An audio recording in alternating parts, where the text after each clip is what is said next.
నమస్కారం. Welcome to our YouTube channel అనగనగా ఓ కథ. మంచి కథలు వినడానికి మా ఛానల్ని తప్పకుండా సబ్స్క్రైబ్ చేయండి.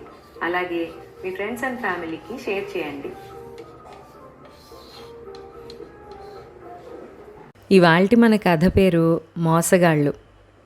ఒకప్పుడు ఒక ఊర్లో ఇద్దరు మోసగాళ్ళు ఉండేవారు. ఒకడి పేరు వక్రబుద్ధి, రెండోవాడి పేరు దుర్బుద్ధి. జనాన్ని వాళ్ళు రకరకాలుగా మోసపుచ్చి జీవిస్తూ ఉండేవాళ్ళు. వాళ్ళు దేశ సంచారం చేస్తూ ఒకరోజు ఒక గ్రామం చేరారు. వాళ్లకు అక్కడి పొలాల్లో ఒంటరిగా ఒక ఎద్దు కనిపించింది. వాళ్ళు దాన్ని తోలుకుపోయి మరొక చోట కట్టేసి ఊళ్ళో ఉన్న సత్రానికి తిరిగి వచ్చారు. వక్రబుద్ధి సత్రంలోనే ఉండిపోగా దుర్బుద్ధి మాత్రం ఊళ్ళోకి వెళ్ళాడు. ఈ లోపల ఎద్దుగల ఆసామి తన ఎద్దు పోయిందని తెలుసుకుని ఆ మాట గ్రామస్తులందరికీ చెప్పసాగాడు. చిన్న గుంపు తయారైంది. ఫలాని వారి ఎద్దు పోయిందని అందరూ విడ్డూరంగా చెప్పుకుంటున్నారు. ఈలోపు దుర్బుద్ధి వాళ్ళ వద్దకు వచ్చి, ఏదో పోయిందనుకుంటున్నట్టున్నారే, సత్రంలో మా గురువుగారు గొప్ప జ్యోతిషాచార్యులున్నారు. వారిని చూసినట్టయితే పోయిన వస్తువు జాడ చెప్పగలుగుతారు అన్నాడు. ఎద్దును పోగొట్టుకున్న ఆసామికి ఈ మాట వినగానే ప్రాణం లేచి వచ్చినట్టయి దుర్బుద్ధిని మిగిలిన గ్రామస్తులను వెంటబెట్టుకుని సత్రానికి వెళ్ళాడు. వక్రబుద్ధి వారు చెప్పిన సంగతంతా విని తన పెట్టె నుంచి తాటాకు పుస్తకాలు తీసి అక్కడక్కడా చదివి కళ్ళు మూసుకుని కొంతసేపు ఆలోచించినట్టుగా నటించి, ఈ సత్రానికి ఉత్తరంగా పోతే ఒక పెద్ద వటవృక్షం వస్తుంది. అక్కడి నుంచి తూర్పుగా పోతే ఒక ఎత్తైన చింత చెట్టు వస్తుంది. అటు నుంచి ఎడమ పక్కకు చూస్తే ఒక చిన్న మామిడి చెట్టు కనిపిస్తుంది. ఆ ప్రాంతంలోనే తప్పిపోయిన నీ ఎద్దు ఉన్నది అని ఆసామితో అన్నాడు.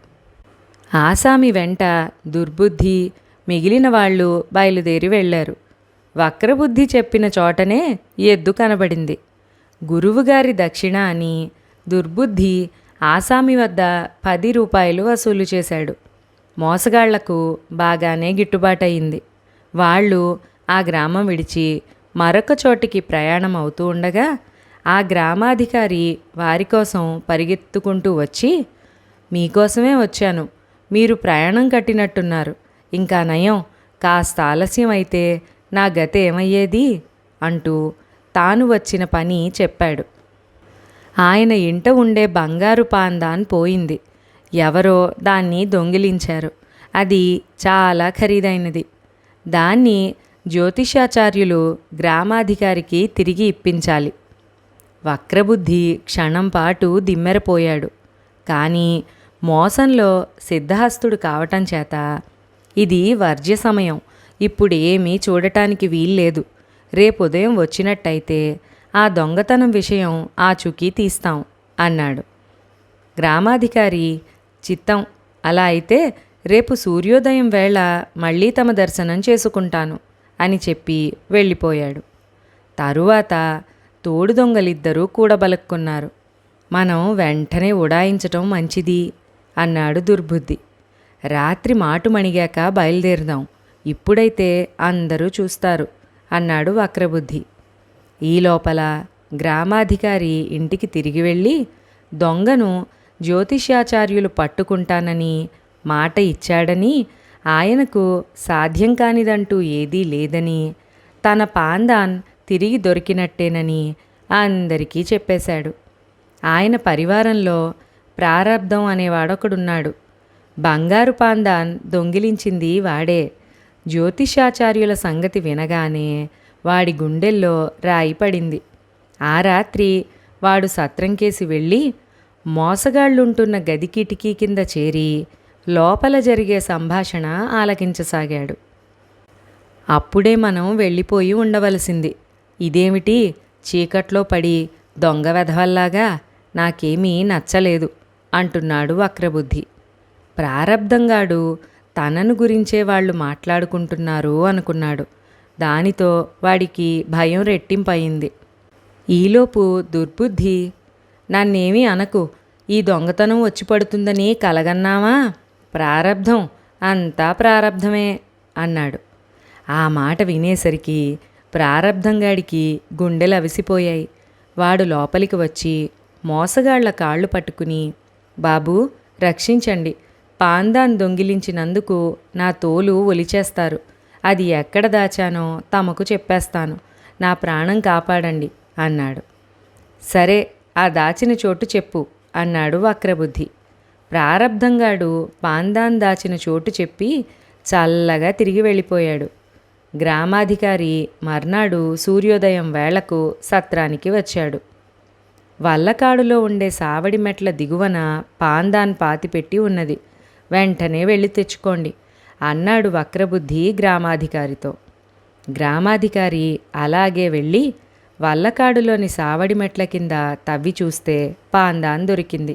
ఆయన పరమానందభరితుడై జ్యోతిషాచార్యులకు 100 రూపాయలు కానుక ఇవ్వటమే కాక ఆయనను, ఆయన శిష్యుణ్ణి అంటే దుర్బుద్ధిని వక్రబుద్ధిని తన ఇంటికి భోజనానికి ఆహ్వానించాడు.